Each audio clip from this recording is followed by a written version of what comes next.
Hi guys, మీకోసం new video. నా కోసం మీకు ఇంకో విషయం కూడా చెప్పాలండి.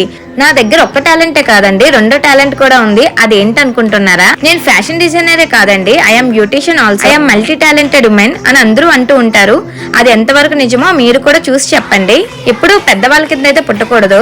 ఈ చిన్న వాళ్ళకైతే చాలా బెనిఫిట్స్ అయితే ఉంటాయి. పెద్దవాళ్ళ దగ్గర ఏదైనా టాలెంట్ ఉందనుకోండి, ఫస్ట్ సిస్టర్సేనండి ఫస్ట్ యూస్ చేసుకుంటారు. మా సిస్టర్ అయితే నేను చాలా బాగా యూస్ చేసుకుంటదండి. తన డ్రెస్సెస్ ఏమైనా డిజైన్ చేయడానికైనా, ఐబ్రోస్ కైనా, ఫేషియల్స్ కైనా చాలా బాగా యూస్ చేసుకుంటది. మా సిస్టర్ అయితే ఫేషియల్స్, ఐబ్రోస్ అలాంటివి ఏమీ బయట చేయించుకోదండి. డ్రెస్సెస్ అయితే తనకు అసలు బయట నచ్చదు, నేను కుట్టిన తప్ప. మనీ కూడా వీళ్ళకి సేవ్ అవుతుంది కదండి. మా ఏరియాలో మాక్సిమం అందరూ నా దగ్గర ఐబ్రోస్ చేయించుకుంటారండి. నేనైతే ప్రెసెంట్ 2 పడవల మీద కాల్ వేయకుండా ఒక్క పడవ మీద కాల్ వేద్దామని చెప్పి అనుకుంటున్నాను. నాకైతే బ్యూటీషియన్ కన్నా ఫ్యాషన్ డిజైనర్ అంటేనే చాలా ఇష్టం. ఐబ్రోస్ అయితే కంప్లీట్ అయిపోయండి. మీకు ఎలా అనిపించాయో చెప్పండి నా కమెంట్స్ లోని. నా వీడియో మీకు నచ్చినట్టయితే లైక్ చేయండి, షేర్ చేయండి, సబ్స్క్రైబ్ చేయండి.